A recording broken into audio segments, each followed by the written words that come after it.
Bonjour à tous.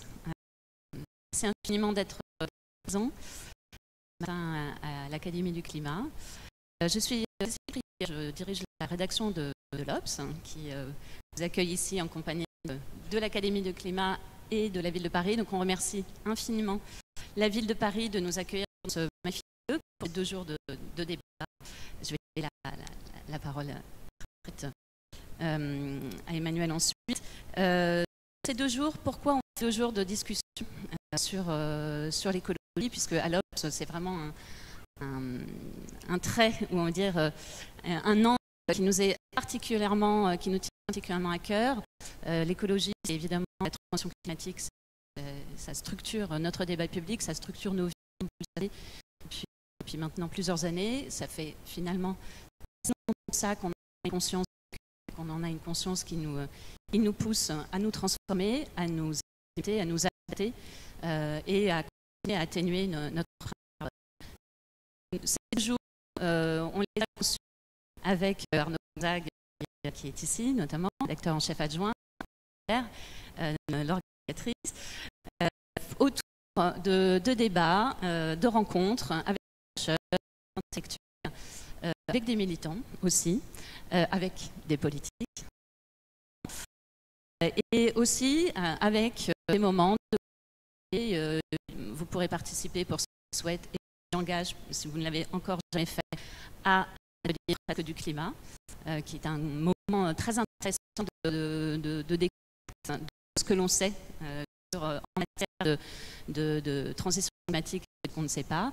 Il y aura des ateliers couture, il y aura des moments de convivialité, des mots croisés par nos spécialistes au monde. Et voilà, beaucoup de moments de rencontres pour que vous puissiez échanger. Et on va commencer avec Dan Lert, en charge du climat. On va aussi écouter Etienne, qui notre Rainmaster physicien.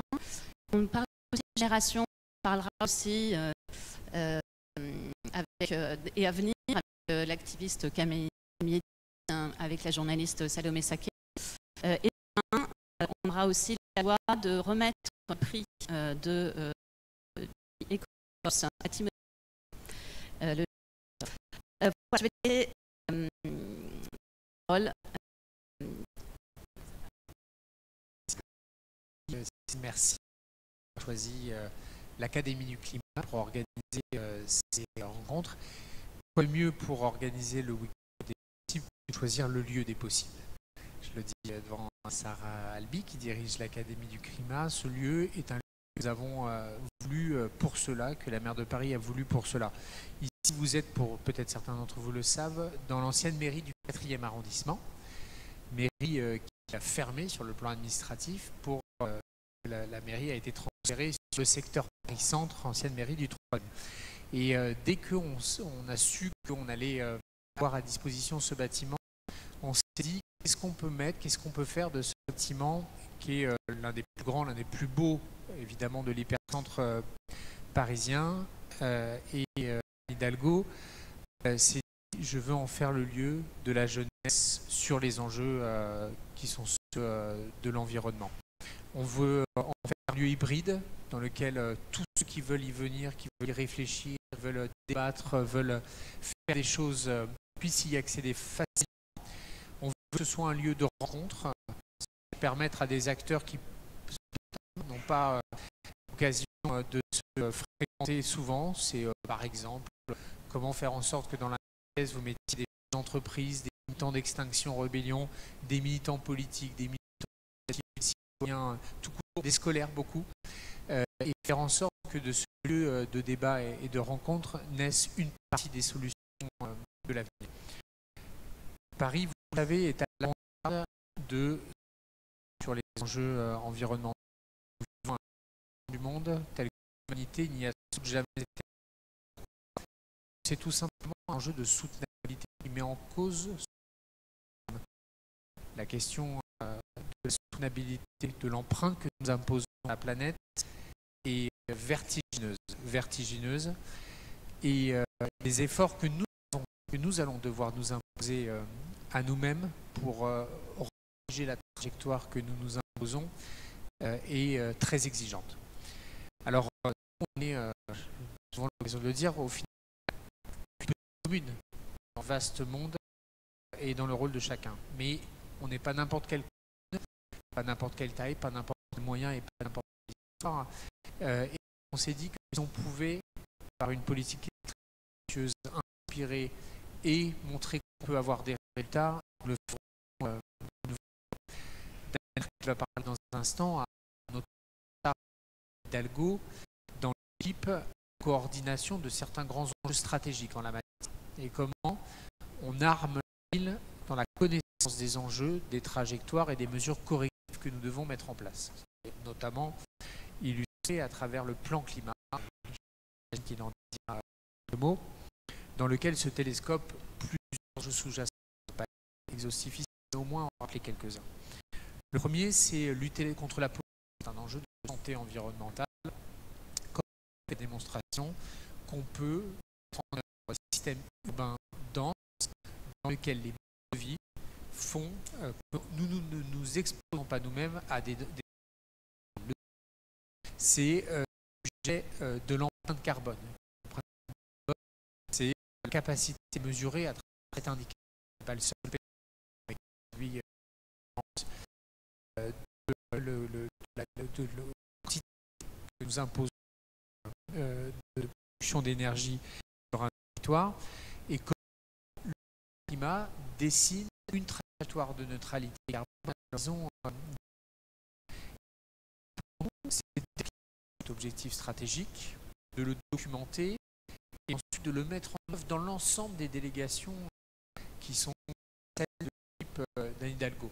Et moi, comme premier adjoint à la maire de Paris, j'ai en charge notamment les sujets d'urbanisme et mon rôle au quotidien et d'autres, c'est de justement construire cette matrice et ces outils de portée réglementaire pour s'assurer de mise en orbite de la trajectoire de neutralité.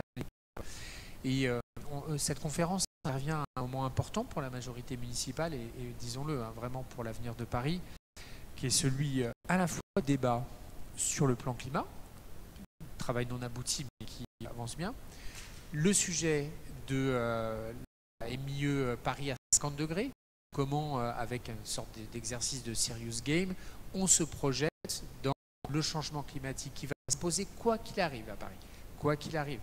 C'est-à-dire qu'on doit maintenant engager des mesures correctives pour que ce ne soit pas pire et peut-être pour retrouver des tendances décroissantes, mais nous savons déjà, les scientifiques sont très fermes là-dessus, que quoi que nous fassions, nous allons nous encaisser un choc sur le plan climatique et spectaculairement exigeant. Le troisième élément, c'est le plan local d'urbanisme. Comment le plan local d'urbanisme que nous allons faire voter le lundi 5 juin, dans sa première étape, va changer de paradigme absolument radical sur la façon dont nous concevons les règles d'urbanisme en général et la sobriété que nous nous imposons en la matière. Quelques éléments philosophiques qui sous-tendent ce document réglementaire. C'est d'abord une portée politique, c'est une vision politique un PLU avant le texte. La première, c'est la question de la sobriété et donc empêcher les destructions pour faire de la réhabilitation et de la réhabilitation notamment avec les enjeux climatiques. Le deuxième enjeu, c'est la végétalisation de la ville. C'est comment on réintègre partout où c'est possible, de la nature en ville pour ses propriétés en matière d'échange thermique, pour ses propriétés en matière de récupération des eaux, de respiration et de lutte contre les effets d'îlots de chaleur urbains. Le troisième enjeu en la matière, c'est la question de l'articulation entre notre vision d'une grande métropole mondiale qui est Paris, attractive, dynamique, mais dont nous puissions démontrer une prospérité partagée et de soutenabilité environnementale. Ce PLU est un virage fondamental, nous le savons très observé en France et dans le monde sur ses effets et la capacité d'obtenir des résultats. Et nous l'avons construit dans le dialogue Et à l'image des moments que vous organisez ce week-end avec la communauté scientifique, avec les milieux associatifs, que ce soit des associations environnementales, des associations patrimoniales et avec les citoyens. Je crois que la prise de conscience est forte. La prise de conscience est telle que nous devons passer d'un cadre de réflexion, celui de la transition, cadre de celui de la transformation. Il faut agir en pensée. Et donc, c'est important que tous les moments organisés y concourent. Merci beaucoup d'avoir choisi l'Académie du Climat et ensuite de nous aider à éclairer quelques éléments de trajectoire et d'action que nous devons construire dans les années qui viennent. Merci. Emmanuel Grégoire, je vais vous présenter tout à l'heure. Donc, qui est professeur adjoint d'Anne Hidalgo. Je vais inviter Dan à venir nous rejoindre sur l'estrade. Donc, alors, je vais présenter Dan Lert est adjoint à la mairie de Paris en charge de la transition écologique, du plan climat, de l'eau et de l'énergie, c'est-à-dire une lourde charge. Dialoguer avec Thierry Noisette, qui est journaliste à l'Obs, et donc on va rentrer tout de suite dans le vif du sujet autour de que justement Emmanuel Grégoire vous présentait juste à l'instant, c'est-à-dire l'enjeu de l'adaptation de nos villes, de notre quotidien, en l'occurrence à la mairie de Paris et l'enjeu de la ville de l'adaptation au réchauffement climatique. Je voulais juste vous dire que la couverture de l'Obs, merci Dan de la montrer cette semaine. Nous en trouvons des exemplaires à l'entrée pour ceux qui ne l'auraient pas. On a tout un grand travail autour de cette question d'adaptation. On doit, et ça on y tient, on doit s'adapter, mais aussi sans se résigner, continuer à atténuer notre empreinte carbone. Il ne s'agit pas de croire en fait que le changement climatique et qu'il ne faut pas plus lutter contre. Évidemment, on doit continuer à changer la courbe du réchauffement. Encore de votre présence et je laisse le débat s'installer. Merci.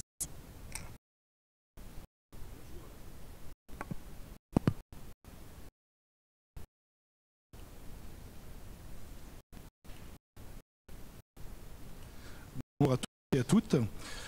Deux petites informations en introduction. D'abord, vous le savez, l'urgentiste a été rattrapé par une urgence et donc Hernan une minute et ne sera pas avec nous. D'autre part, si vous avez des questions ou des commentaires pendant cet échange, gardez bien en tête, on va garder un temps pour faire des questions-réponses avec la salle. Et quand ce sera ce moment-là, soyez gentils pour les micros, vous constatez les caméras dans la salle, toutes les filmées seront diffusées sur le site de l'Obs. Donc quand vous voudrez prendre la parole, parlez bien pour que ce soit enregistré et audible pour les gens qui verront le replay. Juste en préambule, Dan, que va faire la ville de Paris, on lise le sur la gravité de la question. Il y a quelques années, on aurait dit Paris à 40 ou l'Assemblée de la science-fiction. On aurait dit une... Il y a 3 ans, on était, non, 4 ans, on était à 42 degrés. Et à 50 degrés, c'est vraiment prévu? D'abord, vraiment merci à l'Obs et merci aux équipes de l'Obs d'avoir organisé ce aussi. C'est hyper important pour la ville de Paris. Confronter nos analyses, confronter nos politiques publiques avec des habitants parisiens. Alors oui, c'est une réalité. La réalité de l'accélération climatique, on la travaille et dit avec le sujet qui accompagne et l'activité en France. Le mis en place est passé parce qu'on voit sur le terrain et la ville de Paris va connaître dans les prochaines années des pics de chaleur à 50 degrés, 32 degrés 600 en 2019 déjà, et on a vu dès l'été dernier la violence. Et je pense qu'on ne devrait plus parler de péril climatique. C'est vraiment, je pense, à la hauteur des enjeux auxquels nous devons nous affronter. Le climat de Paris va ressembler à celui d'une ville comme c'est dans les prochaines années. Et ça donne un peu les enjeux auxquels nous devons nous affronter collectivement. Et Manu en a parlé avec tout ce qui est évidemment dans le cadre du plan qui va le visage de Paris. Et voilà, penser à amorcer ces évolutions qui sont fondamentales. Alors, les vagues de chaleur, c'est vraiment le défi numéro 1 pour la ville de Paris. Pic de chaleur à 50 degrés, notre responsabilité, c'est vraiment de les anticiper, de les anticiper et de préparer avec la ville ces chocs climatiques. Il n'y a pas que ces aléas climatiques, mais aussi la question des crues. Une crue en 2016 qui est très importante, la crue centenale, mais la crue centenale, type est aussi climatique assez importante pour la ville de Paris. Et puis, la question de sécheresse, une sécheresse historique, pratiquement 18 mois de déficit de précipitation, une sécheresse qui s'est prolongée, notamment la recharge des nappes dès cet été, que comme Paris doivent affronter un ensemble d'enjeux qui sont vraiment très importants. Et pour le faire, je voudrais répéter ce qui a été indiqué à l'instant. On s'appuie sur la connaissance scientifique. On s'appuie sur la connaissance scientifique. Ce sont des scientifiques du GIEC qui travaillent avec nous. On a besoin de même révolutionner les publics parisiennes. Et donc pour ça, on a besoin de connaissance scientifique. C'est elle qui nous dit quel sera le climat demain à Paris. Et on a eu un avant-goût, disons, cet été. L'été 2003, ce qu'on dit, que l'été 2003, donc l'été de l'année 15 000 décès.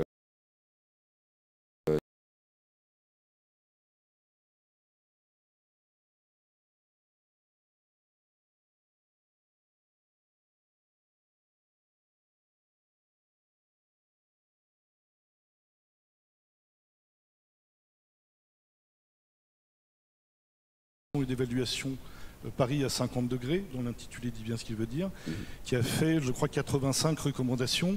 On ne va pas passer en revue les 85, sinon on prendrait toute l'après-midi. Mais entre ça et le plan climat que vous êtes en train de préparer, est-ce qu'on peut dégager les 3 ou 4 points les plus importants ? Alors, oui, évidemment, donc il y a eu cette mission d'information s'est réunie d'ailleurs sur la base de ces alertes scientifiques, c'est-à-dire on dit il y a un pic de chaleur à 50 degrés, évidemment on doit se réinterroger, repenser complètement Paris, et c'est l'objet de ce qui a été indiqué tout à l'heure. Peut-être, pour résumer l'enjeu à la fois du plan climat, du plan local d'urbanisme bioclimatique sous l'égide d'Emmanuel et peut-être l'enjeu de la réflexion de cette MIE Paris sous 50 degrés, c'est que Paris reste vivable et respirable pour tous dans les prochaines années. C'est ça l'enjeu, et on essaye avec le plan climat, c'est quoi? C'est un outil de planification écologique et sociale. Nous, le premier plan climat à Paris, il a été adopté en 2007, donc on a 15 ans, je dirais, d'expérience sur cette question. Et on a obtenu des résultats, et je pense que c'est important de le dire. Par exemple, sur la question, dans le plan climat parisien, il y a ce qu'on appelle la feuille de route sur l'air, sur la question de la pollution de l'air, qui est un défi absolument majeur en termes de santé publique. Eh bien, depuis 15 ans, depuis 10 ans même, on a obtenu des résultats à Paris, puisque la pollution a baissé de 40% et parfois jusqu'à 50% pour certains polluants, les dioxydes d'azote, les particules fines. Donc on obtient des résultats, et je pense qu'il faut qu'on le dise aux habitants, aux associations, et qu'on le partage, parce que quand on a une politique très volontariste, et je pense qu'on peut dire que la ville de Paris a été assez pionnière en matière, par exemple, de partage de l'espace public, de limitation du trafic routier. On obtient des résultats, il faut le faire dans la discussion, dans le dialogue démocratique, mais c'est important de les mettre en avant, de les valoriser, parce que ça nous permet aussi de renforcer nos politiques publiques. L'enjeu maintenant, et je crois que c'était ce qui était au cœur de la MIE Paris 50 degrés, ce sont aussi les enjeux autour de l'adaptation. Moi, je souscris pleinement à l'édito de l'Obs, s'adapter sans se résigner, c'est-à-dire qu'il faut qu'on continue à réduire les émissions de gaz à effet de serre, parce que c'est le climat après 2050 qui se joue. Et quand les scientifiques nous disent chaque dixième de degré compte, chaque tonne de CO2 évitée compte, eh bien, c'est de ça dont on parle. Après 2050, il faut qu'on continue à réduire nos émissions de gaz à effet de serre. On n'est pas sur la bonne trajectoire au niveau national. Je pourrais peut-être décrire à la maille parisienne là où on agit. Mais ce sont vraiment, sur la question de l'adaptation, c'est une course contre la montre. Le changement climatique, le péril climatique, il accélère vraiment, et on le voit sur le territoire parisien. Et donc nous, on doit mettre en place une trajectoire d'adaptation avec des mesures d'adaptation renforcées. Alors, elles sont connues, elles sont documentées, et elles sont au cœur des réflexions à la fois du plan climat, du plan local d'urbanisme et de la MIE Paris 50 degrés. C'est assez simple, et en même temps, c'est vertigineux de l'envisager à Paris, parce que c'est compliqué de le faire dans une ville aussi patrimoniale que Paris, qui s'est pensée historiquement comme une ville avec un climat tempéré, celle d'une ville du nord de l'Europe, et qui doit se penser maintenant avec le climat d'une ville du sud de l'Europe, comme Séville. Donc on doit véritablement tout changer. Donc une trajectoire d'adaptation à Paris, ça veut dire quoi? Ça veut dire une désimperméabilisation massive du territoire parisien, une végétalisation massive du territoire parisien pour faire baisser la température, pour redescendre la température, parce que à Paris, le principal sujet, et y compris en termes de santé publique, c'est l'effet d'îlot de chaleur urbain. C'est l'effet radiateur l'été, c'est-à-dire que il fait 8 degrés de plus, on va dire, au centre de Paris, dans les quartiers minéraux, qu'à l'extérieur de Paris, dans des endroits, par exemple, le bois de Vincennes, le bois de Boulogne, même plus loin dans la région francilienne, sur les espaces, on va dire, ruraux, il fait 8 degrés de plus. Quand on envisage des pics de chaleur à 50 degrés, et pourquoi pas après d'autres, il faut absolument faire baisser. Donc, végétalisation, désimperméabilisation, adaptation des bâtiments, évidemment, donc tout changer sur les bâtiments, l'isolation des bâtiments, de la cave au plafond, de la cave au toit. Il faut véritablement... on utilise une expression, elle est peut-être pas tout à fait adaptée, mais de révolution haussmannienne à l'envers. Mais c'est vraiment à ce niveau-là qu'il faut penser la transformation qu'évoquait Emmanuel tout à l'heure, la transformation radicale de Paris. Le visage de Paris, dans les prochaines années, il va changer. Les toits vont changer, les toits doivent changer.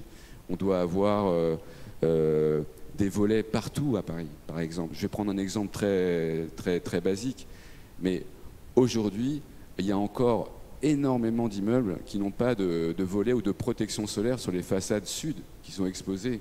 Et donc on doit complètement changer d'angle, d'approche sur les politiques publiques. Donc la végétalisation, la désimperméabilisation, le fait de transformer Paris et d'en faire une ville éponge. C'est-à-dire qu'on a à la fois de la pleine terre, de l'infiltration des eaux pluviales, donc une végétalisation qui permet de faire descendre la température. Les arbres sont nos meilleurs climatiseurs naturels, et une isolation massive des bâtiments publics, y compris dans les quartiers patrimoniaux. Sur les toits de Paris, on a à terme soit des toits qui sont peints en blanc, soit des toits qui sont végétalisés, soit des toits qui sont isolés. Les toitures en zinc vont disparaître? Alors, évidemment, il faut, Emmanuel l'a dit à l'instant, on respecte l'histoire de Paris, on respecte, mais par exemple, il y a eu par le passé des débats pour l'inscription à l'UNESCO, au patrimoine mondial de l'UNESCO, des toits en zinc de Paris. Il y a une étude qui a été faite en 2003, pour la canicule de 2003. On meurt 4 fois plus sous les toits parisiens. On est mort 4 fois plus sous les toits parisiens pendant la canicule de l'été 2003. Ça, c'est une réalité et une urgence vitale de santé publique. On ne peut pas laisser des habitants avec des pics de chaleur à 50 degrés sous les toits. Et cette étude, elle a été publiée sur le site à l'époque de l'Institut national de veille sanitaire, et elle est présente sur le site de Santé publique France. C'est avec ce type de paramètres que nous ajustons les politiques publiques. Donc il faut une transformation radicale. Ça ne sera pas du jour au lendemain, mais le chantier et c'est un peu techno comme terme, de la rénovation énergétique, mais disons de l'isolation des bâtiments à Paris, c'est le chantier du siècle à Paris. Et il a déjà commencé, hein. Sur le parc social de la ville de Paris, donc les logements sociaux, il y a 250 000 logements sociaux à Paris. Il y en a 60 000 qui ont déjà été rénovés.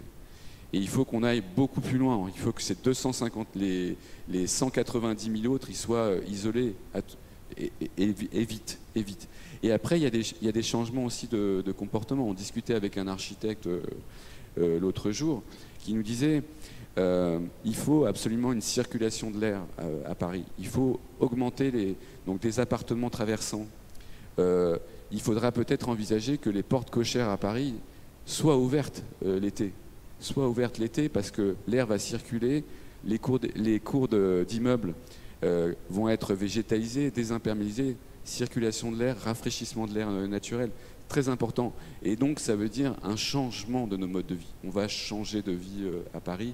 Et c'est un peu là-dessus qu'on est engagé aujourd'hui. Vous mentionnez les logements sociaux et les bâtiments publics. Et comment ça va se passer pour les bâtiments privés, pour les copropriétés? Alors, sur les copropriétés, il y a 47 000 copropriétés à Paris. Avec mon collègue Jacques Baudrier, on a lancé un très gros programme qui s'appelle, pardon pour les intitulés, Éco-Rénovons Paris Plus. Notre objectif, c'est de s'aligner sur les objectifs du plan climat. Et de le faire avec à l'esprit cette question de... Nous, on ne parle pas de confort d'été dans les logements. Là, quand on voit les projections climatiques, on parle d'habitabilité.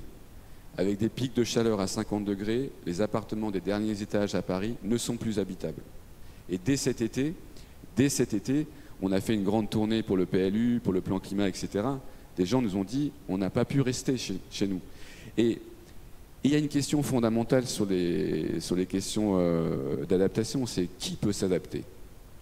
Les gens qui habitent sous les toits et qui ont une maison de campagne ou qui peuvent aller au bord de la mer, rejoindre la famille, etc. Très bien, ils peuvent s'adapter et c'est tant mieux qu'ils puissent le faire. Mais nous, ce qu'on voit à Paris, c'est qu'il y a des gens qui ne prennent jamais de vacances, qui n'ont pas les moyens de prendre des vacances et qui sont dans des logements fournaises. Et donc c'est pour eux, parce qu'ils sont les plus exposés à la fois à ces pics de chaleur, à la fois à la question des pollutions, parce que bien souvent, ces personnes habitent dans des quartiers minéraux au bord des axes de circulation, par exemple le périphérique à Paris, et donc subissent à la fois la pollution sonore, la pollution de l'air, les pics de chaleur. Ils n'ont pas accès aux soins comme le reste des Parisiens, etc. Ils ne peuvent pas se rendre, ils ne peuvent pas éviter, ils ne peuvent pas s'adapter. Donc il y a une question d'égalité, il y a une question de justice sociale, et c'est pour ça que la ville de Paris s'engage, parce que ces personnes-là, elles sont finalement les moins responsables des émissions de gaz à effet de serre. Les personnes modestes, les familles modestes sont les moins responsables, et c'est celles qui sont en première ligne du péril climatique, en première ligne. Et donc, quand on propose, par exemple à Paris, de multiplier les baignades, là, aujourd'hui, actuellement, on peut se baigner dans des canaux parisiens. En 2025, après les Jeux Olympiques, on pourra se baigner dans la Seine. Et donc ça, ce sont des mesures qui permettent à ceux qui ne partent pas en vacances de pouvoir aussi bénéficier d'espaces de rafraîchissement. Et on va multiplier ça. Cet été, tous les dimanches de cet été 2023, on pourra se baigner dans le canal Saint-Martin aussi. Voilà, ce sont des mesures d'adaptation qui répondent à la fois à des enjeux climatiques, mais aussi à des enjeux sociaux. Je précise que ces baignades, évidemment, sont publiques, sont gratuites, etc. et sont sous la surveillance des agents de la ville de Paris. Voilà quelques exemples très concrets on vise, à travers la révision du plan climat, à la fois les trois objectifs du plan climat, c'est plus vite, plus juste et plus local. Et on ne réussira pas à accélérer la transition écologique à Paris s'il n'y a pas une forme de justice sociale dans les mesures.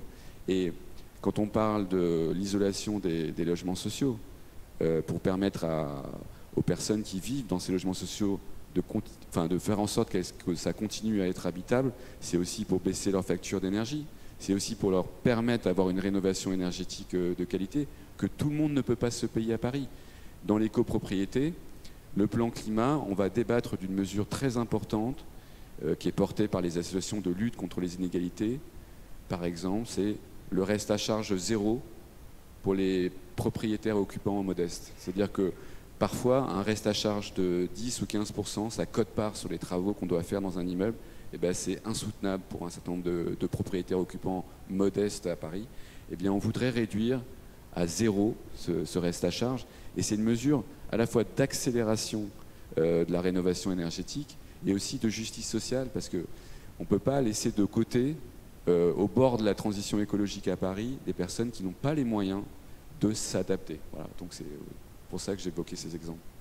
Il y a une autre catégorie de la population qui est particulièrement exposée au réchauffement climatique et au pic. C'est évidemment les sans-abri, les personnes précaires. Quand il fait très froid, il y a des plans grand froid, des endroits pour les mettre à l'abri, etc. Mais on sait qu'en été, leur mortalité augmente. Qu'est-ce qui va être possible? Qu'est-ce qui va être fait pour eux? Alors la MIE Paris 50 degrés a fait des propositions et d'une certaine manière, on va les reprendre dans toutes les politiques de la ville. Elle a proposé un plan grand chaud, parce que la mortalité des personnes qui vivent à la rue, elle est équivalente en hiver et en été quand il fait très chaud. Et c'est quand même très important qu'on puisse offrir des solutions. Donc l'idée d'un plan grand chaud, c'est de pouvoir activer tout de suite ce qu'on fait en hiver pendant les plans grand froid, c'est-à-dire des espaces, des gymnases qui sont rafraîchis et qu'on peut ouvrir et déployer tout de suite. Je précise tout de suite que le plan grand froid, c'est sous l'égide de l'État. Ce sont les services de l'État qui déclenchent. La ville de Paris a toujours été évidemment partenaire pour aider les personnes qui vivent à la rue et pouvoir trouver un abri, un refuge. Maintenant, ce qu'a ajouté la MIE Paris 50 degrés sous la présidence d'Alexandre Florentin, c'est ce plan grand chaud, et donc de pouvoir avoir des dispositifs qui sont déployables très, très rapidement. Ça, ce sont des mesures. Dans le plan climat, en termes d'adaptation, on va essayer d'augmenter évidemment le maillage des îlots de fraîcheur dans Paris. C'est-à-dire que le jour comme la nuit, à 7 ou 10 minutes de l'habitation, il doit y avoir des espaces de refuge, d'abri. Alors, on travaille dans plusieurs directions. Il y a les écoles oasis. Il y a donc, c'est-à-dire l'isolation des écoles, les cours oasis qui sont débitumisés, végétalisés, donc des espaces de fraîcheur. On a une place oasis aussi par quartier, c'est-à-dire une place qui est végétalisée avec accès à l'eau, où il fait un peu moins chaud, je dirais, que sur un parvis très, très minéral, ou un peu moins chaud que dans les logements qui peuvent se transformer très rapidement en fournaise. Donc ça, ce sont des mesures qui sont très importantes et qu'on déploie. Sur ces places, il y a une notion qui est très importante, et ça vaut pour tous les équipements publics, c'est l'accès à l'eau. Et je reviens à la question des SDF. Il y a une mesure qu'a prise Haut-de-Paris que je préside. Cet été, on n'a pas coupé toutes nos fontaines. Cet hiver, pardon, on n'a pas coupé toutes nos fontaines. On a 1200 fontaines à Paris. 1200 fontaines dans les rues, les parcs et les jardins. Cet hiver, on ne les a pas coupées. D'habitude, on les met en hivernage pour éviter le gel et la casse. Cet hiver, un tiers des fontaines sont restées en activité pour permettre aux personnes qui vivent à la rue, dans les parcs et les bois, notamment Bois de Vincennes, pour ne pas le citer, d'avoir un accès à l'eau. Et il faut qu'on ait aussi un accès à l'eau l'été à Paris, et on l'assure pour les personnes qui vivent à la rue.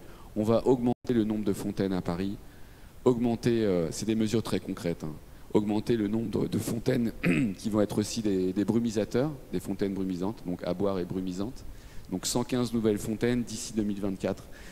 Il y a des plans d'urgence qu'on active en ce moment et qui vont nous permettre de renforcer la résilience du territoire parisien. Et la résilience du territoire parisien, c'est de permettre, par exemple, aux personnes qui vivent à la rue, c'est pour elles qu'on doit faire toutes ces choses-là, de s'hydrater, de trouver un refuge, de trouver de l'ombre.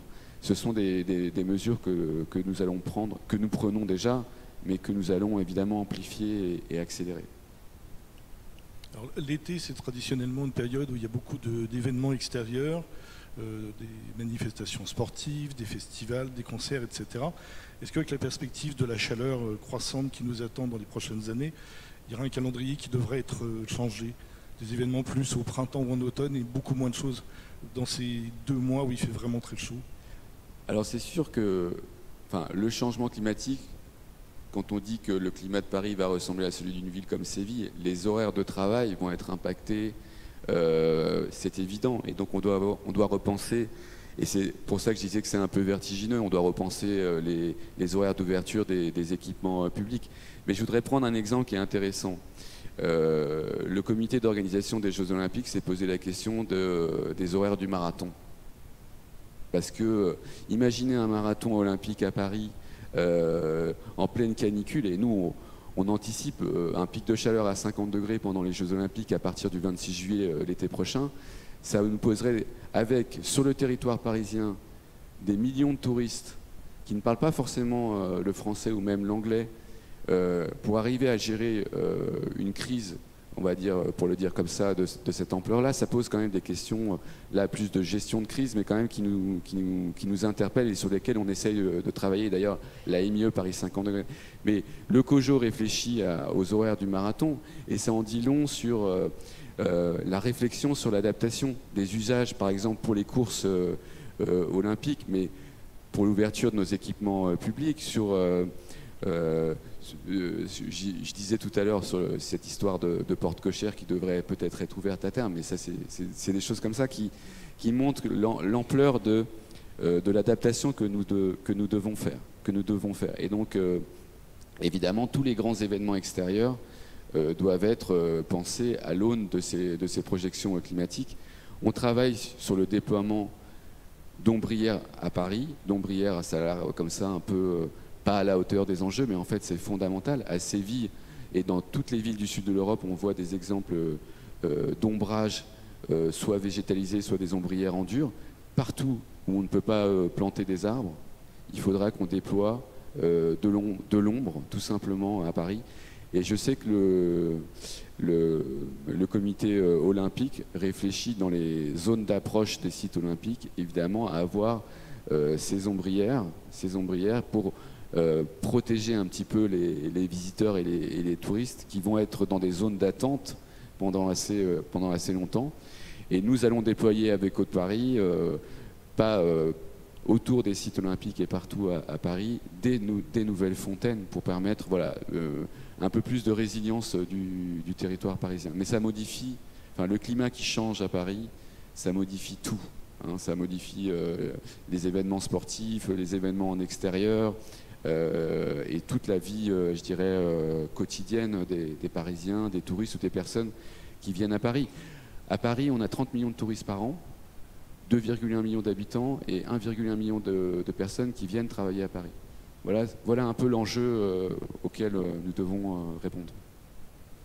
J'ai encore une question, et puis après ça, je vais laisser peut-être la parole à la salle si vous avez des questions, en vous demandant à nouveau d'attendre les micros pour ça. Tout à l'heure, vous parliez notamment de l'absence de volets sur beaucoup de façades sud. J'ai entendu dire qu'il y avait souvent des problèmes d'harmonisation avec les architectes des bâtiments de France, qui parfois mettent leur veto pour des raisons esthétiques. Alors ça, c'est un des grands sujets, et je vais essayer d'être mesuré dans mes propos pour avoir plutôt une parole de conviction et essayer de... Voilà. On a beaucoup de toits en zinc à Paris, et c'est une ville très belle et dont on souhaite qu'elle le reste. Mais ce que je disais tout à l'heure est, je pense, assez juste et assez vrai aussi. Quand on voit les enjeux climatiques, il faut pas être naïf, il faut être volontariste. Le visage de Paris doit se transformer. La transformation de Paris passe par une évolution de l'esthétique de Paris. Et quand on a un tiers des projets, par exemple, d'isolation de nos bâtiments, y compris dans le Paris patrimonial, qui sont ou stoppés ou freinés, parce qu'il y a un avis négatif des architectes des bâtiments de France qui dépendent du ministère de la Culture.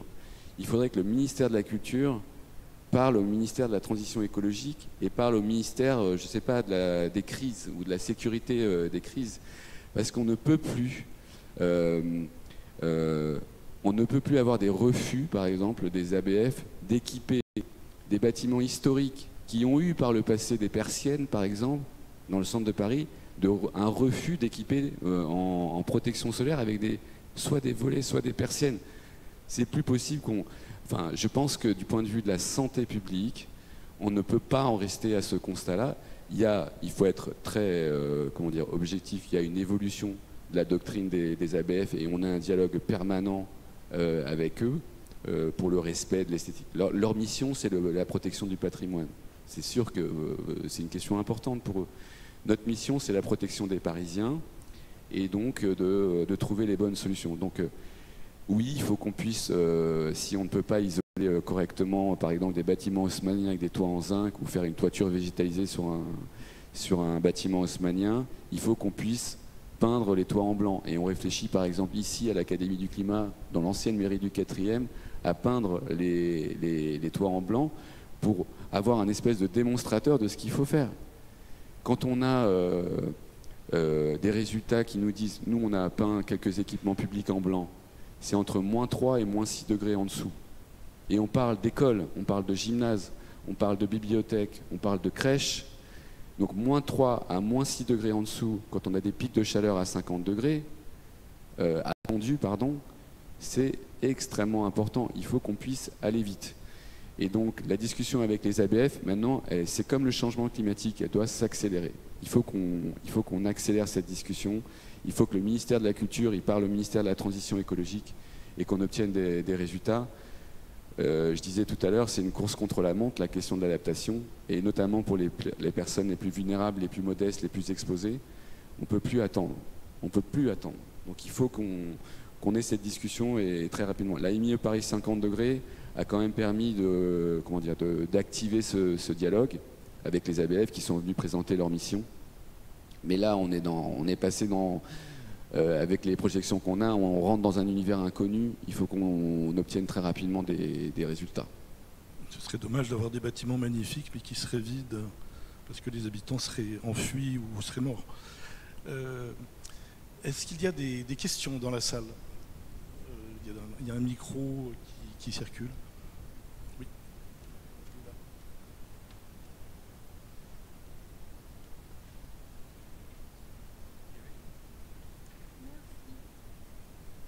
Merci, bonjour. Comme beaucoup de Parisiennes et de Parisiens, je suis sensible à la notion de nécessité à se battre pour un climat adapté et surtout à une ville adaptée au climat, conjuguée à une justice sociale. Merci de l'avoir évoqué autant, c'est très important. Habitant depuis 38 ans de ce quartier, Saint-Gervais, j'ai eu l'occasion de participer au plan grand froid initié par Madame Bertinotti, qui était alors la maire du 4e en 2002 ou 2003. Et je me demandais s'il serait possible que les mairies volontaires fassent la même chose pour le plan grand chaud évoqué, c'est-à-dire une salle dévouée, très rafraîchie et avec tous les détails qui seraient impliqués. C'est ma question. Alors, peut-être pour vous répondre, je répondrai par... On a vu au Canada, notamment quand il y a eu le gros pic de chaleur, la difficulté qu'ont justement les personnes qui vivent à la rue pour se déplacer et aller vers finalement les abris et les refuges. Donc, Paris a cette chance quand même là d'être une ville assez dense sur un périmètre assez restreint. Donc, notre travail aujourd'hui, c'est d'identifier et de porter à la connaissance de tout le monde, y compris des personnes qui vivent à la rue, ces espaces de fraîcheur. Et évidemment, les équipements publics, par exemple, qui sont rafraîchis, comme des médiathèques, des bibliothèques, sont identifiés là-dessus. On a, je rappelle, à partir de 2016, ouvert tous les parcs et jardins la nuit en période caniculaire. Et on a maintenu cette mesure. Ce sont des mesures d'adaptation qui sont simples, mais qui permettent, voilà, dans un parc et un jardin, le parc des Buttes-Chaumont dans le 19e, qui est mon arrondissement, c'est 2 ou 3 degrés en moins, et ça permet un peu de respirer, de sortir avec ses enfants et pouvoir se reposer. Mais évidemment, la mobilisation des mairies en première ligne est très importante, et tu as raison, Claire, parce qu'on se connaît, de présenter cette mesure comme une mesure importante. Je voudrais dire à Paris qu'on a la chance, et je sais que on en avait discuté avec l'Obs, d'avoir le plus grand réseau de froid urbain d'Europe. C'est un réseau qui est exploité par Fraîcheur de Paris, mais dont la ville de Paris est propriétaire.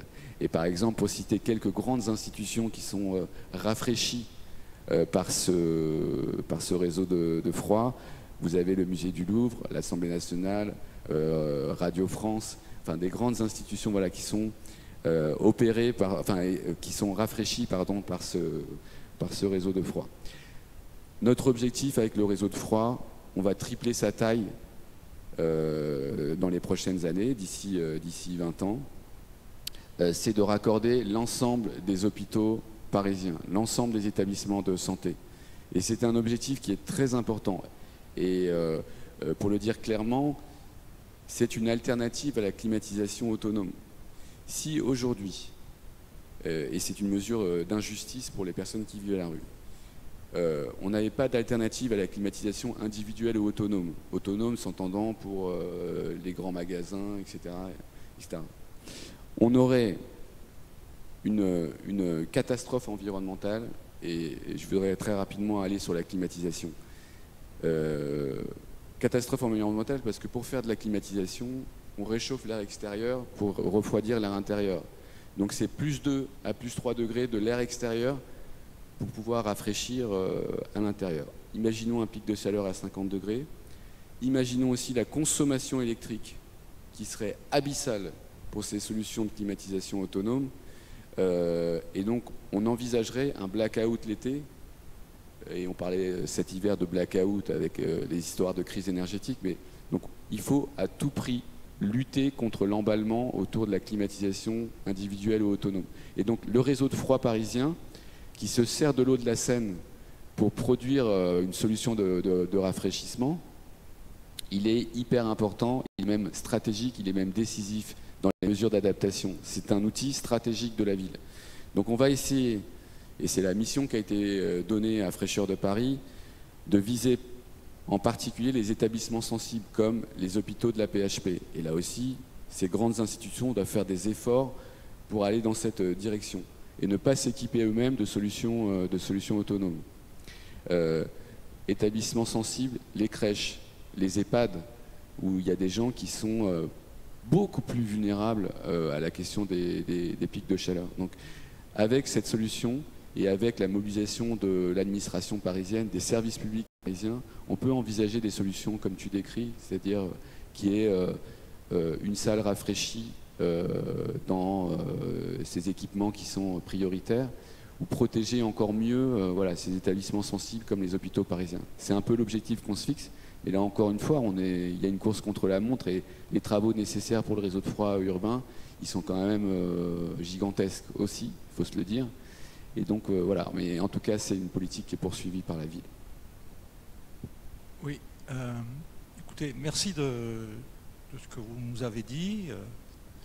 Je pense... moi, j'habite dans Paris depuis les années 93. J'ai pas mal travaillé à l'étranger. Je suis d'origine andalouse. Je connais les problèmes de chaleur. Alors, moi, la question que je vais vous poser, c'est on sait ce qu'il faut faire. On a des ingénieurs, des entreprises brillantes. Moi, je suis ingénieur et j'ai travaillé dans des entreprises où, quand on a la volonté, on fait. OK ? Et donc, la vraie question aujourd'hui, c'est comment on finance, parce que il suffit de vouloir, d'avoir les moyens, et ça se fait. L'exemple, Notre-Dame. OK ? Notre-Dame est en train, M. Macron avait dit 5 ans, peut-être que ce sera un peu plus de 5 ans, mais on sait ce qu'il faut faire, on y met tous les moyens, et l'argent est là. Et on le fait. Et tout le monde a été mobilisé, et ceux qui ont l'argent, parce que on parle de problèmes sociaux, on sait où l'argent est disponible. Il existe, d'accord ? La question c'est comment arriver à mobiliser pour que, les gens se sentent...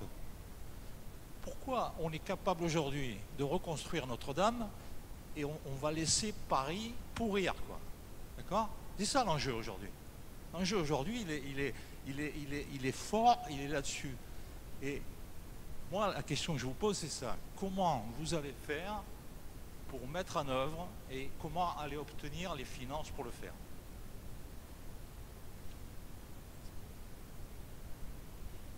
Je C'est une question chaude, c'est le cas de le dire. Je vais repartir peut-être de l'exemple de Notre-Dame parce que c'est un bon exemple, je pense. C'est pas sous l'égide évidemment de la ville de Paris que les jardins, évidemment, le parvis, tout ça, oui. Mais par exemple Notre-Dame, le président de la République a décidé de reconstruire à l'identique Notre-Dame. Donc on va avoir de nouveau un toit en plomb sur Notre-Dame. Il y a eu une pollution au plomb à cause de l'incendie de Notre-Dame qui a été gravissime à Paris. Gravissime. On a retrouvé du plomb partout dans Paris, dans les cours d'école, sur les balcons, etc. Gravissime. Donc déjà, quand on reconstruit, il faut quand même se poser la question de ne pas être dans un autre domaine, on parlerait de maladaptation. On parlerait de maladaptation. Donc ça, c'est une première réponse. Sur la question des financements, oui, il faut... en face du plan climat, en face du plan local d'urbanisme, la maire de Paris a présenté un plan d'accélération des investissements de la mandature. À l'échelle d'une ville comme Paris, qui est une ville qui a des moyens financiers pour le faire, et pourtant, ne serait-ce que sur la rénovation énergétique, on n'a pas assez d'aide de l'État. Et je vais prendre un exemple. Sur les logements sociaux, je vais vous dire combien on a investi. 600 millions d'euros pour rénover 60 000 logements sociaux, avec les enjeux dont on a parlé. Combien il y a eu d'aide de l'État? Pas beaucoup, vraiment pas. Excusez-moi, 600 millions d'euros en combien de temps? Alors 600 millions d'euros depuis le premier plan climat, donc en 15 ans je dirais. 600 millions d'euros. Et sur la transition énergétique au sens large, 1,2 milliard. C'est-à-dire la transition énergétique, c'est l'isolation de nos équipements publics, 400 millions d'euros, etc., etc. Et je pourrais prendre tout un tas de chiffres pour dire que l'aide, même pour une collectivité comme Paris, n'est pas au rendez-vous de la part de l'État. Les fonds de transition qui ont été annoncés par la Première ministre, par exemple le fonds vert, etc., même s'ils sont abondés régulièrement et qu'on commence à avoir, parce qu'il y a une prise de conscience et que Christophe Béchu a annoncé notamment ce scénario à plus 4 degrés qui montre un peu la hauteur des enjeux, il commence à y avoir une prise de conscience, mais il n'y a pas de traduction financière. On avait fait le calcul au moment de l'annonce du fonds de transition vert, au prorata du nombre d'habitants à Paris, à l'échelle française. Ça nous permettait, on aurait pu espérer une aide de 15 millions d'euros. Une aide de 15 millions d'euros, ça nous permet de refaire une grande place parisienne, d'avoir de l'aide pour refaire une grande place parisienne. C'est pas à la hauteur des enjeux. Donc il y a des questions. Il y a des questions qui sont posées sur le financement de la transition écologique au sens large. Il y a un rapport qui vient de sortir et qui propose un ISF climat. Pourquoi est-ce qu'on ne va pas dans cette direction? Ce sont des mesures de justice fiscale et sociale et nécessaires pour financer des centaines de milliards d'euros d'investissement dans la transition énergétique. La ville de Paris, elle prend toute sa part. Évidemment, il y a des limites à notre action, notamment au niveau budgétaire et financier. On essaie de le faire. Notre programme d'isolation des copropriétés parisiennes, voilà, c'est des programmes qui sont 60 millions d'euros qui ont été annoncés pour aider les copros parisiennes. Mais on peut le faire parce qu'on est dans une ville comme Paris. Toutes les villes ne peuvent pas le faire. Et donc il y a des questions fiscales, enfin des questions de justice, enfin d'impôt, d'égalité devant l'impôt qui se posent. Et il y a des propositions qui ont été faites qui sont à mon avis très justes. Il faut que le gouvernement donne ses réponses sur la traduction, j'allais dire, on met en débat avec les citoyens un scénario où il fait plus 4 degrés en France. Mettons en face, à l'arrivée, j'espère qu'en face, il y aura des moyens pour abonder les politiques, les trajectoires d'adaptation, y compris pour aider les collectivités comme Paris, pour armer nos politiques. Voilà. C'est des questions de justice sociale, c'est des questions de financement des priorités sur la transition climatique.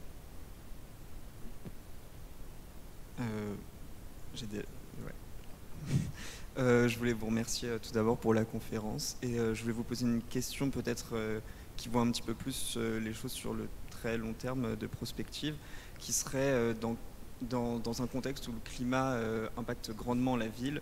Est-ce qu'une ville de la taille de Paris est vraiment souhaitable? Cette question, elle se pose au niveau de l'adaptation, comme comme vous l'avez évoqué, mais également au niveau de l'atténuation. Enfin, par exemple, il y a beaucoup de chercheurs comme Guillaume Faburel qui évoquent que passer une certaine taille qui serait aux alentours de 100 000, 150 000 habitants, les économies d'échelle, elles sont négatives, notamment en termes d'énergie et d'alimentation. Et donc pour alimenter la ville, ça a un impact climatique nocif. Et donc je me demandais s'il fallait envisager une décroissance de la ville de Paris, ou alors au moins de stopper sa croissance, ou alors est-ce qu'il n'y aurait pas la possibilité un petit peu de faire en sorte d'intensifier la décentralisation, et est-ce que ce serait souhaitable d'avoir de telles politiques? Merci. Alors, la ville de Paris perd des habitants, mais à toute petite dose depuis quelques années, donc est-ce que c'est souhaitable de le faire à beaucoup plus grande échelle, si j'entends bien? Alors, déjà, je vais faire un acte d'humilité. Je pense que je n'aurai pas totalement la réponse à vos questions, qui sont très importantes, et peut-être vous dire dans quelle direction on va. Déjà, il y a un enjeu. La ville de Paris, elle est là avec son histoire, avec ses habitants. On a un enjeu de désimperméabiliser le territoire parisien, donc 40% d'ici 2040, c'est énorme. Ça, c'est important. La ville éponge, la ville végétalisée. Et on a un enjeu d'éviter aussi la question de l'étalement urbain. Parce que on est encore majoritairement en Ile-de-France dans une région qui est encore un peu majoritairement agricole. Et l'étalement urbain, c'est un enjeu qui est quand même fondamental, d'éviter cet étalement urbain. Donc, une fois qu'on a dit ça, Emmanuel a présenté les orientations très structurantes du plan local d'urbanisme. Il y a une rupture fondamentale dans ce plan local d'urbanisme qui va être adopté, je l'espère, le 5 juin. C'est, d'une certaine manière, on arrête la construction tout azimut à Paris, on arrête d'artificialiser encore plus les espaces parisiens. Et donc, il y a une forme de rupture. Ce plan local d'urbanisme, il s'appuie, et peut-être qu'Emmanuel pourra enfin, il n'est plus là, mais ses équipes pourront le confirmer, sur une stabilité de la population parisienne. Et on a fait une étude aussi avec l'Observatoire international des migrations et François Gémen sur les migrations climatiques à Paris, enfin les migrations qui sont liées au climat, que ce soit les personnes migrantes, mais aussi à l'échelle française, en fonction du changement climatique, de l'intensité du changement climatique, un peu les mouvements sur le territoire parisien. Donc nous, ce qu'on vise, c'est de pouvoir stabiliser la population parisienne. Il y a quand même un atout à avoir une ville très compacte du point de vue de la question de l'étalement urbain, et aussi du point de vue des déplacements domicile-travail. Donc c'est des choses qui sont quand même très, très importantes.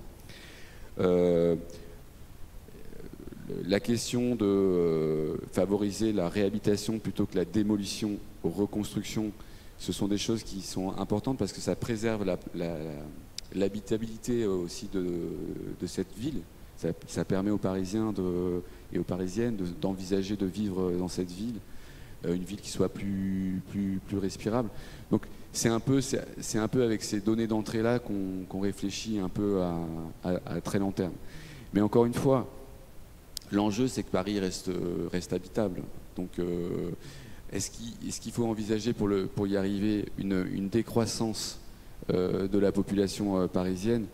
À mon sens, non. Par contre, une rupture avec la question de l'attractivité de Paris, l'attractivité économique, qui a souvent été un des grands principes, fil rouge.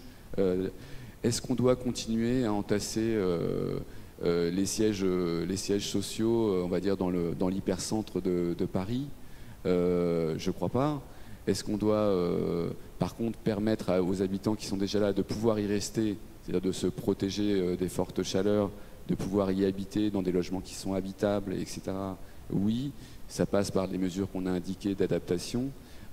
Voilà. Mais effectivement, peut-être que le plan climat et d'une certaine manière le PLU qu'on va adopter, il y a vraiment une rupture. Je pense que c'est un plan, au niveau de l'adaptation, il y a vraiment une rupture parce qu'on rompt avec cette logique d'attractivité et de toujours entasser, empiler les bureaux, les sièges sociaux, etc., qui font que la ville, au bout d'un moment, devient complètement insupportable et peut-être trop dense, mais il faudrait, entre nous, s'accorder sur ce que ça veut dire la vie dense et avec quelles limites on produit des politiques publiques là-dessus. Voilà. Donc c'est pas totalement une réponse, mais je pense pas que je pourrais vous l'apporter de toute façon.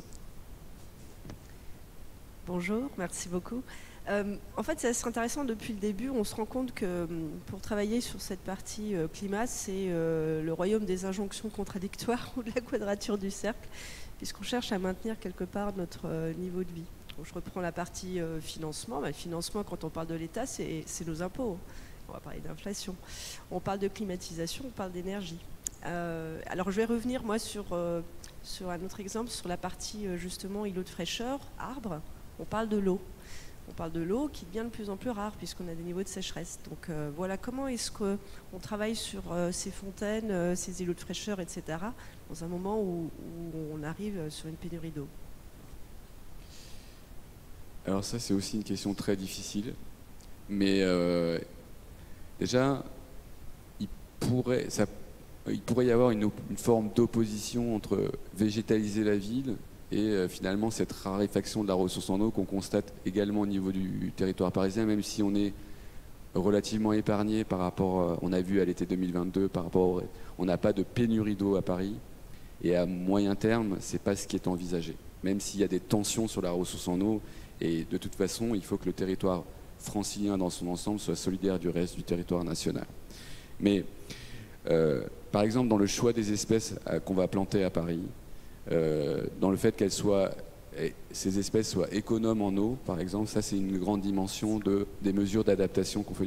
On n'abandonne pas cet objectif de végétalisation massive. Trouver 300 hectares d'espace vert à Paris, c'est massif. C'est massif. Moi, je prends un exemple, je dis chez moi, entre guillemets, dans le nord-est parisien. On va créer 9 hectares et un parc, une trame verte de 25 hectares sur la porte de la Villette. Donc on voit qu'à l'échelle qui est une friche aujourd'hui. Mais à l'échelle de Paris, trouver 300 hectares d'espace vert, débitumiser 40%, ce sont des enjeux qui... Voilà. Donc sur la question de l'eau,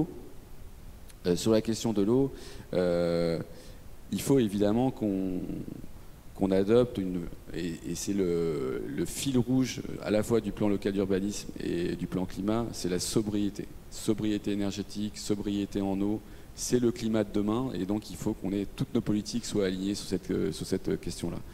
Comment on va le faire? Déjà, on va faire très attention dans l'avenir à la question de la qualité de l'eau. La qualité de l'eau, ça va être un enjeu fondamental.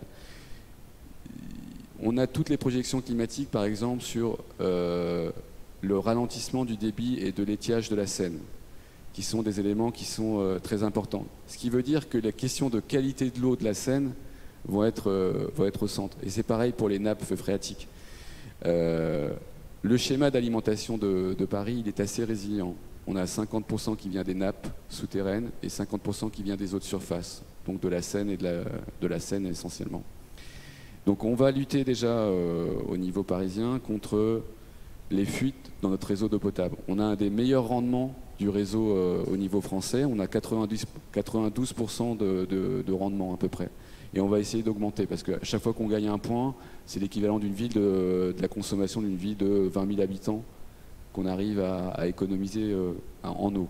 Rendement, ça veut dire, c'est très simple. Quand il y a 10 gouttes d'eau qui rentrent dans le tuyau, il y en a 9,1 qui arrivent au robinet. Et on en perd, on en perd autant. Voilà. Donc on va essayer ça, c'est notre première action. Ensuite, on travaille avec les agriculteurs sur les aires de captage d'eau de Paris pour qu'il y ait moins de pesticides, moins de nitrates, etc.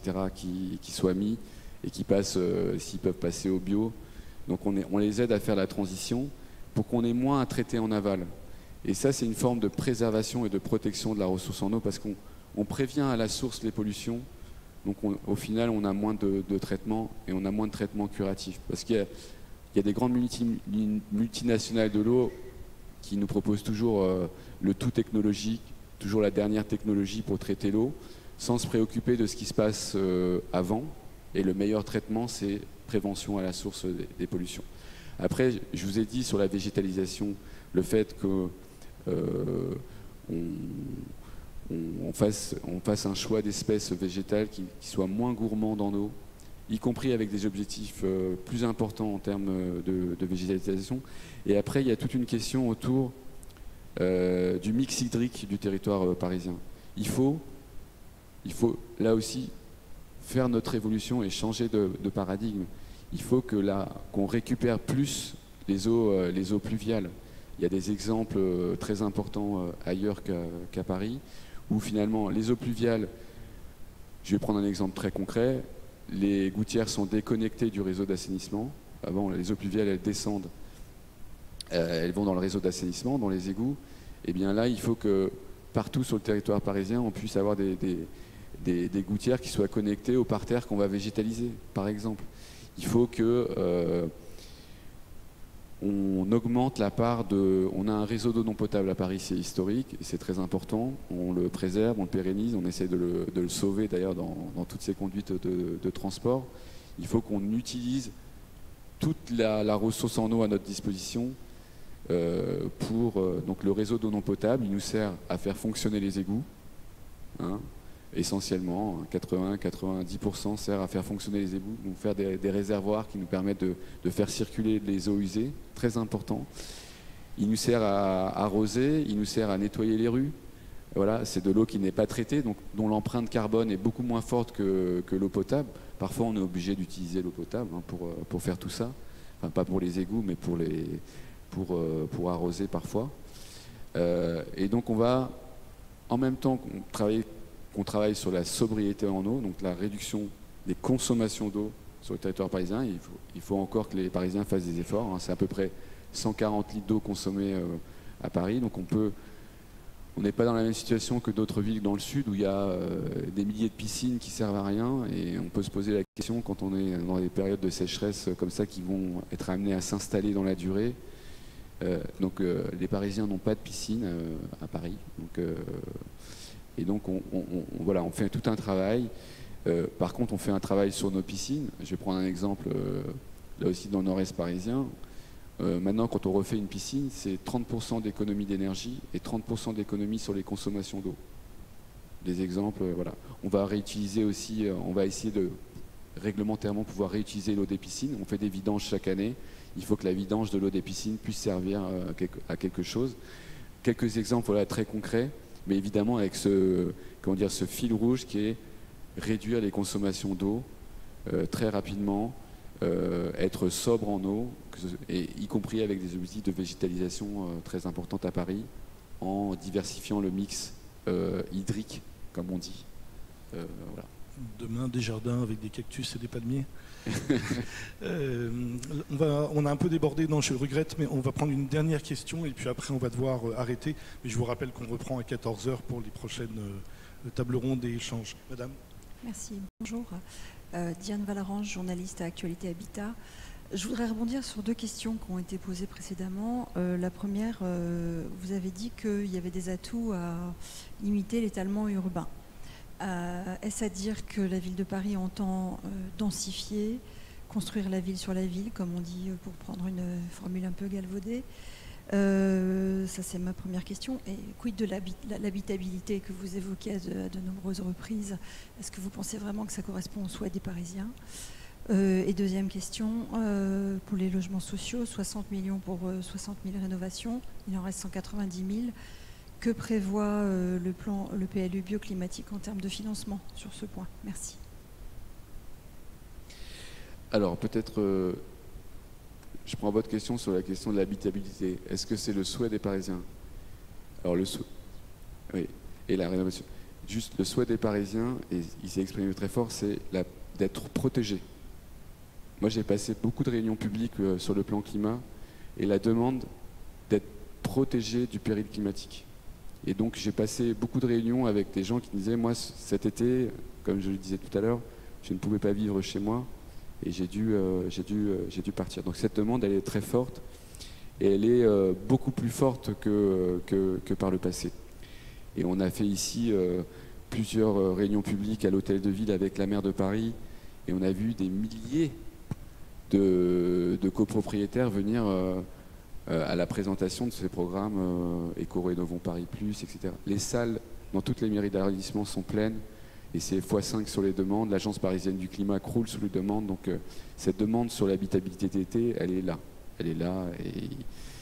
Et, sur la question des moyens pour les 190 000 logements sociaux qui nous restent à faire, eh ben, c'est des moyens qui sont adressés, c'est des demandes pardon, qui sont adressées. La ville de Paris va prendre, c'est le parc social de la ville de Paris, enfin c'est plusieurs bailleurs sociaux qui sont sous l'égide de la ville de Paris. Évidemment, quand on voit la hauteur des investissements nécessaires, et en plus, ce sont des opérations de réhabilitation qui seront plus coûteuses, parce que quelque part, on a fait les plus faciles au début. Et maintenant, au fur et à mesure, par logement, ça va être plus compliqué, parce que c'est du bâti qui est plus compliqué. Donc on aura besoin de plus de moyens, financiers pour le faire. Et donc on espère évidemment que l'État va accompagner cela. Ensuite, sur la question de la densification, la révolution du PLU climatique, c'est que non, on ne va pas densifier, on va ouvrir la voie à une transformation radicale des bureaux en logement. Toute opération de transformation de bureaux maintenant, il y a eu ce qu'on appelle un pastillage du logement social. Ça veut dire qu'il y aura à terme, quand une grande foncière veut transformer ses bureaux, à terme, elle devra mettre un certain pourcentage de logements, et de logements sociaux en particulier, là-dedans. Et ça, c'est une révolution. Et je peux vous dire qu'on a toutes les foncières de Paris et tous les grands promoteurs immobiliers de Paris, enfin, c'est pas moi, c'est Emmanuel, heureusement, qui s'en occupe, mais on a toutes les foncières et les promoteurs de Paris sur le dos parce qu'ils sont vent debout contre ça. Parce que ça, c'est la rupture avec la logique de l'attractivité économique qu'on évoquait tout à l'heure. C'est-à-dire qu'on veut garder les habitants à Paris, proposer plus de logements, des logements habitables, et donc ça passe par une transformation radicale des bureaux et pas par la construction des constructions supplémentaires. Parce que maintenant, on démolit plus pour reconstruire, on réhabilite, on rénove, et ça nous permet de maintenir l'habitabilité de Paris et de proposer beaucoup plus de logements abordables et adaptés à Paris dans le futur. Le PLU, c'est très prescripteur, mais pour quand même à moyen terme. Très bien, écoutez, merci à toutes et à tous pour votre attention. On va faire une pause maintenant et on reprend à 14h avec Étienne Klein, si je me souviens bien, les échanges cet après-midi. Et je vous signale que vous avez là-haut une librairie avec les ouvrages des différents intervenants de ce week-end des possibles et le livre Les penseurs de l'écologie de l'Obs qui sortira en librairie dans 10 jours mais qui est en avant-première ici. Merci et à tout à l'heure.